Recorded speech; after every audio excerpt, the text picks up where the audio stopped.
നവീകരിച്ച പേരൂർക്കട ശാസ്ത്രമംഗലം എടപ്പഴിഞ്ഞ റോഡിന്റെ ഔപചാരികമായ ഉദ്ഘാടനം നിർവഹിച്ച വിവരം അറിയിക്കുക.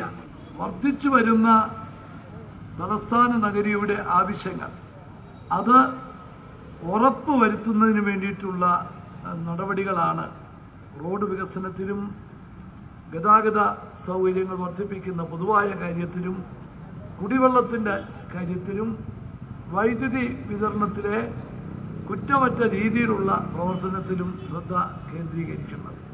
PWD ഈ ടെൻഡർ നടപ്പിലാക്കിയിട്ട് ആദ്യമായി ഈ ടെൻഡറിലൂടെ ടെൻഡർ ഉറപ്പിച്ചു കൊടുത്ത വർക്കാണ് ഇന്ന് ഇവിടെ ഔപചാരികമായി ഉദ്ഘാടനം ചെയ്തിരിക്കുന്നത്. PWDയുടെ കൂടിയ തുകയ്ക്കുള്ള എല്ലാ വർക്കുകളും ഇപ്പം ഈ ടെൻഡർ വഴിയാണ് നടത്താൻ പോകുന്നത്. ഈ പേയ്മെൻറ്റും PWDയിൽ നടപ്പിലാക്കാൻ പദ്ധതി ഇട്ട് കഴിഞ്ഞു. ഏറ്റവും വേഗത്തിൽ അത് നടപ്പിലാക്കുകയും ചെയ്യുന്നതാണ്.